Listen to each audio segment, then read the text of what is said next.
Welcome to the Rewatch Room podcast.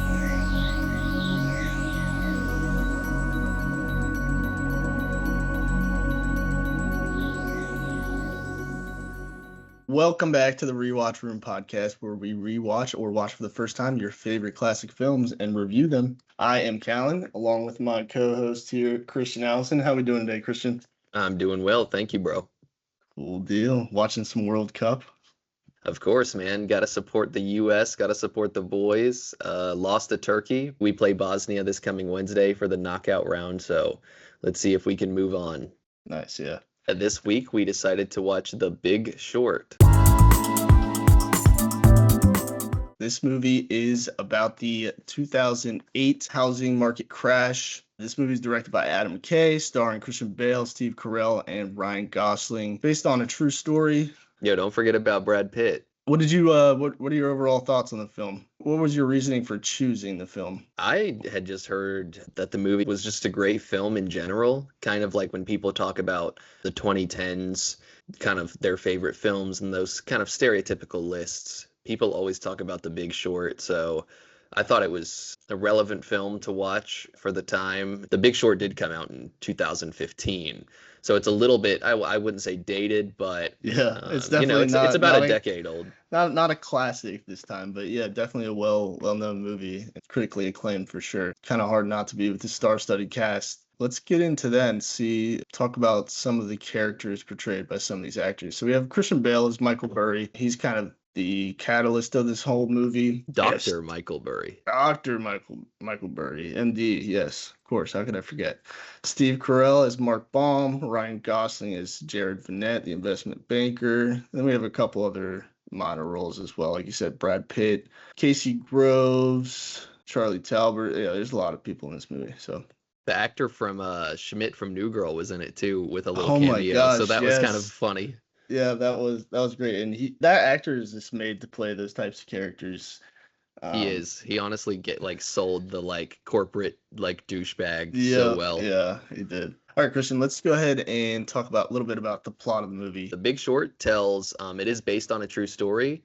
It's a small group of investors who predicted the 2008 financial crisis basically before anyone else. It follows, like you said, a couple different characters who are based on real life people.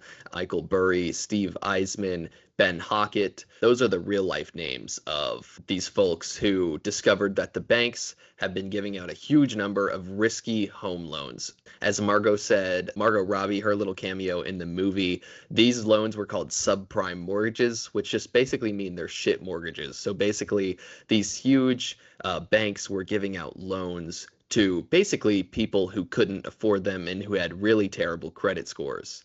And they believed that the housing market was a bubble that was going to eventually collapse. And so Michael Burry, who's played by Christian Bale, started shorting, which just means betting against the mortgage market by buying credit default swaps. And at first, everybody on Wall Street thinks he's crazy because the housing market is just doing so well in the early 2000s.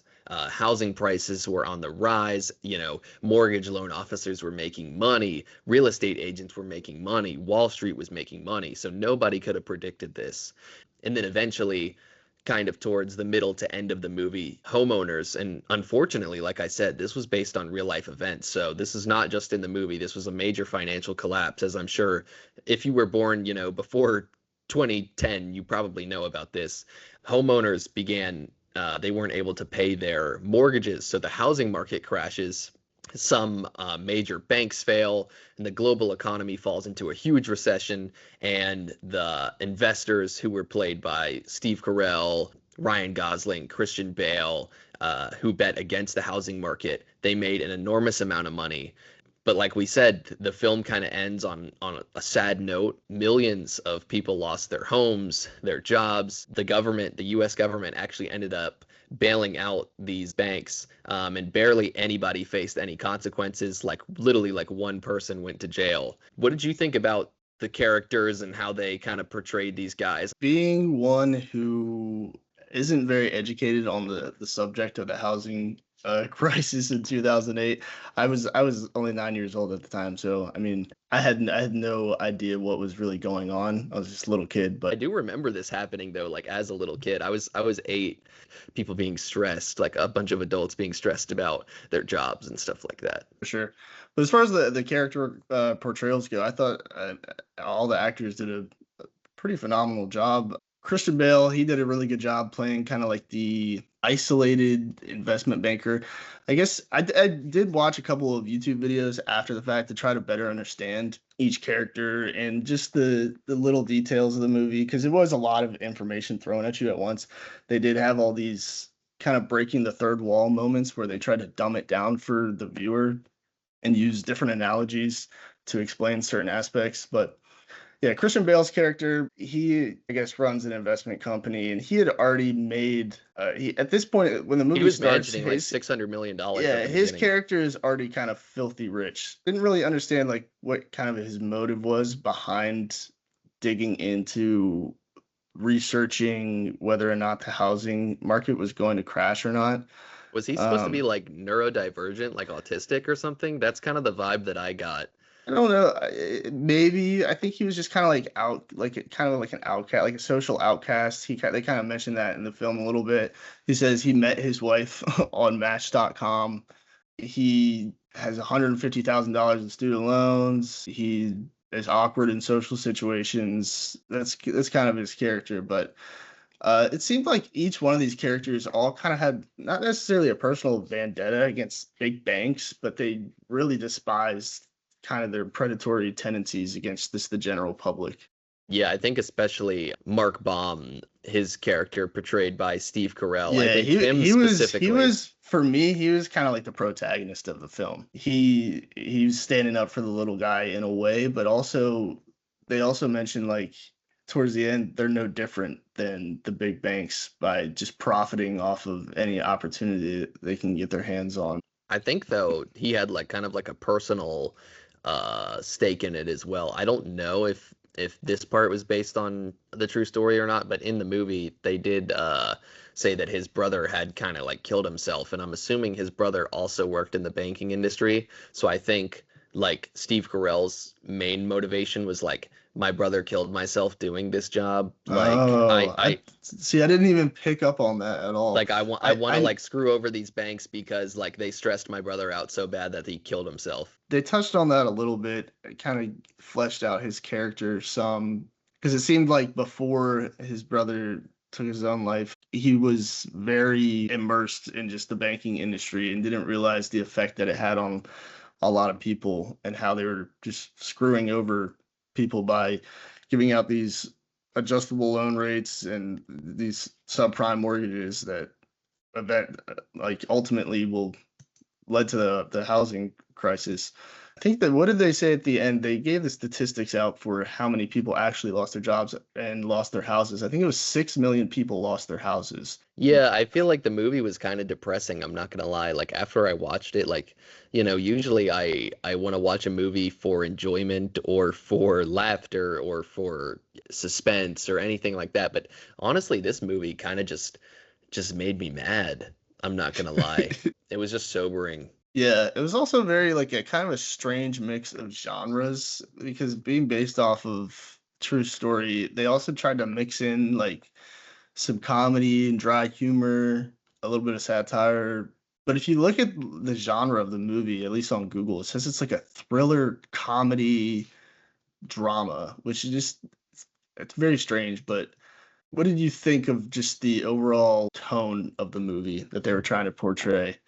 I don't think without the humor that the movie would have worked. I mean, if you're not gonna like I felt like the movie was barely a movie. The characters, I mean, the actors all did phenomenal. To be honest, it felt like we were sort of watching a documentary, which I think that actually like I said, it plays into how well the characters like became these real people. But I just think that it was a sobering movie, and also I guess it was effective because, you know, it still made me feel something, and that's the point of a movie, to make you laugh, to cry, to be Nicole Kidman. but so it still made, I guess anger is still a valid emotion, but when you finished it, did you kind of come away with the same feelings, or how did you feel kind of, you know, at the end? Were you like confused, or what was your thoughts? Well, for a lot of the movie, I was confused just because they were just throwing. It was so overwhelming. They're throwing so much information at you at once, and if you're not educated, like I said, on investment banking and hedge funds and CDOs and subprime mortgages and all these terms they were using, it's hard. It was hard to follow, but yeah, overall, especially at the end, realizing like there were no real consequences for the people responsible, ultimately responsible for the entire housing crisis, the big banks, was not satisfying for me. That's, I don't know how else to put it. I just felt disappointed in a way.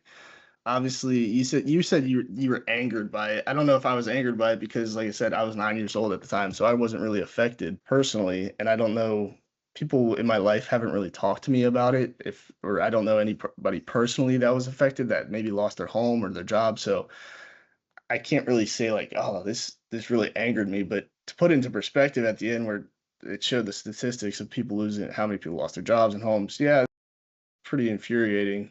But I just wasn't satisfied with the ending. I hated that nobody was held responsible or accountable. Like you said, only one man went to jail, and I don't even know how much involvement he had because the guy that went to jail wasn't even in the movie. Um, Since it was like a nonfiction movie, it definitely had a different effect than something like fantasy or fiction. let's talk about some of the stuff that we did really like about the movie. What were some of the aspects that you really enjoyed? Like for me, I kind of liked all the breaking the third wall moments, not necessarily where they used just random celebrities to explain some of the intricacies of the financial crisis, but even the characters themselves, especially Ryan Gosling's character, Jared Bennett. He was the one of the I guess the main narrator of the movie, but a lot of the times he would just break the third wall and look right into the camera and tell you, yeah, this part of the movie actually happened.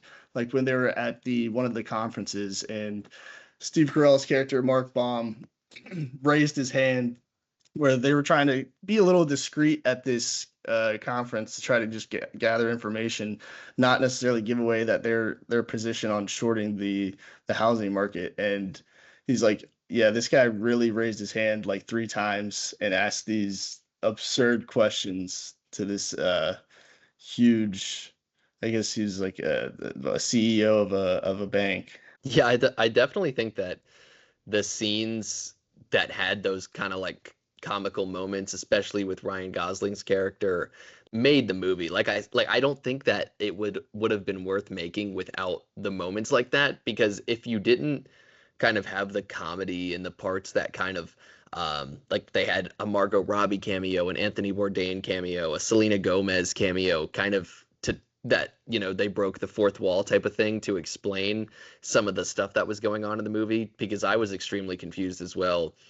So I think like moments like that definitely sold me on it, and especially Ryan Gosling. Like he just always does a phenomenal job. Ryan Gosling didn't look like Ryan Gosling to me. Maybe it was the hair color. It was definitely the hair. I thought it looked so unnatural when I even like Where were it those didn't blonde, even luscious locks? yeah, it didn't even really grow on me either throughout the film. Every time I saw him, I was just You were it just like, what the hell? yeah, it just didn't look right. It didn't look right at all. He had like a afro almost, but it was like short. Like I don't It was know. almost like a perm, but not really. It looked really greasy. Yeah, I I think they don't were know. just trying to give him like that stereotypical like greasy like hedge fund perm haircut. Yeah. All right. So, what did you think about just some of the motives of the characters, how they went about shorting their position on the housing market? So, like, for instance, we talked about Michael Burry's character a little bit.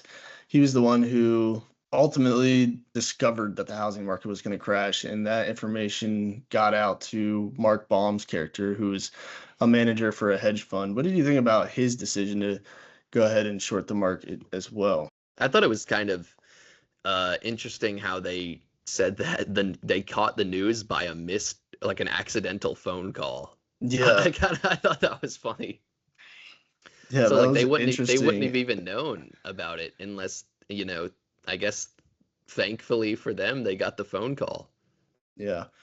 And we talked about how his brother had committed suicide. Did they actually say in the movie whether his brother was in the industry of banking or not? Because I didn't catch that. No, but I thought that's kind of like what it like I think They were at least that's the insinuating way that it. I took it. Like, oh, they like Okay. worked in the banking industry together, and then when his brother committed suicide, that was like kind of the nail in the casket, and he was like, all right, screw these guys. I saw it as like he just saw after it happened, he kind of had a different perspective on life and also how internally he looked at himself because he had mentioned like his brother had come to him with all these problems before his death, and the first thing that Mark Baum's character did was offer him money. So he felt like really You might be right. guilty, You might be like right. for having that kind of worldview, like, oh, money is, the end all be all. It solves everybody's problems. Yeah, I honestly might. I think I like your take better. Like he was just trying to screw Banks over because he was like money hungry, and then Y- once his brother killed himself, he was like, "Oh my gosh, like I've been focusing way too much on like work and Yes, stuff like that." that's at least how I Okay, interpreted maybe it. you're right. Maybe you're right. Maybe I was looking like way too deep into it. So I thought that was really admirable. Like I said, Mark Baum's character for me was kind of Honestly, that might uh, be. I don't really like Steve Carell too much, but I thought this might be like his best role I've seen him in. Like, honestly, I might have to watch more Steve Carell now. yeah, he has some sleeper films out there for sure. I think it's called Beautiful Boy with Timothy Chalamet. If you guys ever get the chance to watch that, he does a fantastic job in that movie as well. Ryan Gosling's character, Jared Vennett, who was an investment banker, so he represented the banks actually, but he was one that was kind of He was uh like double crossing. yeah, he was selling or trying to sell or pitch this idea of shorting the housing market to Mark Baum and his hedge fund, which they were very skeptical about at first because obviously he represents the banks. So, I mean, if they were to be right about it, they would take a huge, huge loss. What did you kind of think about that and his motives for it, for trying to get people to buy the short positions? I think he was self-motivated. Like if the banks did well and the market didn't crash, he was still going to make his money. But if it did crash and he had all those shorting positions, he was going to make even more money. So I think either way, his character was definitely had selfish intentions. Yeah, Um, they explain it. Like I said, there's so much information, and if you're not well educated in the housing crisis, it's kind of hard to fully understand it. But from what I understood is that he was going to make money by selling these shorts for his bank because at the time nobody was buying it. Nobody thought it was going to happen. Like you said, the housing market was Literally no doing one was buying finance. it. Yeah, so he was going, and after the fact, if it did end up happening, he was going to get some sort of pay cut from it. So either way, he was going to win regardless. It was an interesting choice to have him kind of as the narrator of the movie. I thought it worked though. It worked, but you would think they would choose somebody like Michael Burry or Mark Baum's character because they didn't necessarily have good moral intent, but it was definitely I would support their decisions more than Jared Bennett. Like you said, he was in it just strictly for the money, and he even one of the breaking the fourth wall moments told the audience like, "What did you think I was the hero of this movie?" Never said I was the hero, so I thought that was interesting. What did you think about Jamie and Charlie, the two younger guys? They were kind of with Brad Pitt's character, kind of getting in on the action as well. Yeah, I thought they were interesting as well. I liked their plot probably more than any of the other people. Like, I thought they kind of made the movie. Those two young actors, they did very well. John Magaro played Charlie, and then Finn Wittrock played Jamie Shipley. So I thought both of those actors did very well in their roles. I thought they sold like the young person sort of get rich quick sort of mindset very well, and I liked the one part where the one bank failed, the market's about to crash, and the one character calls his mom and he's like, this is the end of capitalism, and all this stuff like that. Yeah. Like just dramatization, and because that's how that's how young people are. They She told him he needs to be on Xanax and go to therapy. Yeah, that I thought they did very well. Yeah, I liked their characters, and I also liked they had some sort of moral compass. I know I keep bringing that up, but it's kind of hard to not when this is based off a true story. You kind of want, as a viewer, you want somebody to root for in this movie, which is very hard because, like I said, I mean it's all about money. So, but they did have some sort of moral compass. At one point, they tried to go to a Wall Street journalist and publish the story about like how fraudulent this is. What did you think about that part? I mean, that part was probably also based on a true story. If so, I mean, like you said, I didn't really think about it from that perspective. I mean, I had thought about how kind of like angry I was with the situation and things like that, but I guess I wasn't thinking about it too much from like a moral compass perspective. And you're definitely right on that. I think like there was very little to root for because everybody, the main characters to the bankers to the Wall Street people, all that sort of stuff, they were all just morally bankrupt and literally bankrupt, I guess, after the fact. Yeah, I the one scene that you're talking about referring to with the journalist, I thought that kind of showed also how corrupt the media can be when they get involved in certain things. Like the guy didn't want to run the story because I guess I'm not 100% sure. I can't remember exactly, but somebody that he knew in the banking industry or Wall Street or something. He kind of just generalized it as he built up his career as a Wall Street journalist, and he has made like all he can't run that story because like they would crush him.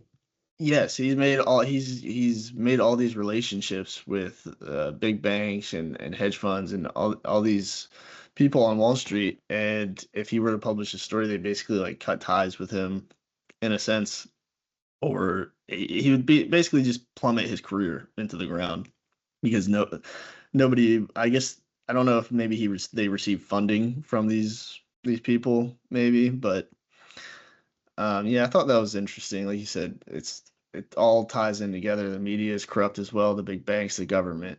I know this is based off a true story, and a lot of this did happen, but they tried to put it into some real life perspective. At one point, I don't remember who the characters were, but they were going door to door to homeowners that were Those were the people delinquents.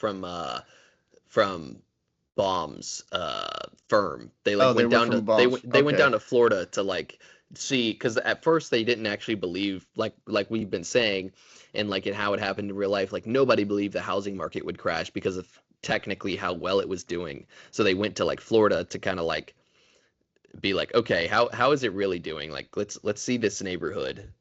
Yeah. So they went to a few different houses and specifically homeowners that were delinquents, they weren't paying their mortgages. And one house in particular that they went to, a family was renting out from the homeowner and they were like, is so and so here? They haven't paid their mortgage in X amount of months. And the guy answered the door. He seemed very concerned. He was like, oh no, am I gonna get kicked out of my house? I'm paying my rent. We just moved here. My daughter's about to go to school. So that put into perspective, like the general public was really affected by this. And later on in the movie, they showed that same family Like living living out out of of their their van. car. Yeah. Yeah. So that was really heartbreaking to see.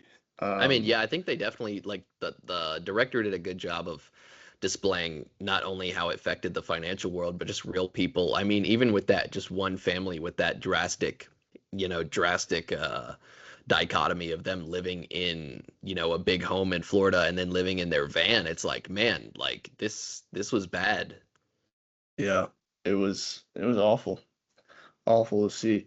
biggest takeaway that I had from this film is big corporations are just corrupt, money hungry, and there should be regulations on the housing market because towards the end they kind of explained how they did away with the CDOs, but now in 2015 they basically just rebranded it and it's under a different name, and it's essentially the same thing as CDOs, where they put these mortgage bonds in big groups From and like a bunch of different people to make them look like they're good bonds, but they're actually not. exactly. So what did you kind of think of that?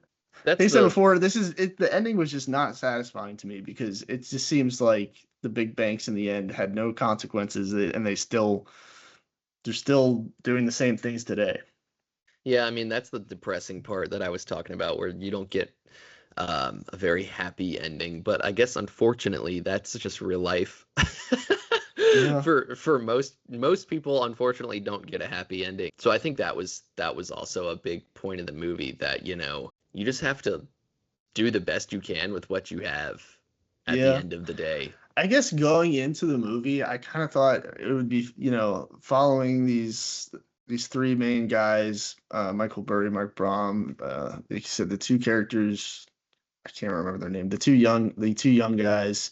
I thought it would be kind of like them taking a stab at like the big guy, like, oh, nobody sees this coming, so we're gonna profit off of it and kind of like Same, hit them same. where it hurts. But it didn't really Exactly. feel like that at all. Like a lot of these characters were already in the industry and they weren't they weren't necessarily like good guys, like if you work on Wall Street, I already kind of just don't really have that much respect for you just because your ideologies and values are like it's so you're so You, superficial. You yeah, just like care about the wrong things. it's inherently, like, you're already inherently, I wouldn't say a bad person, but you inherently, I think, care about people or money more than people, and you see people as like a number. So Yeah, I think like if you work in that career field, like, you're definitely gonna think about things a different way, is what I'll say. yeah, totally agree.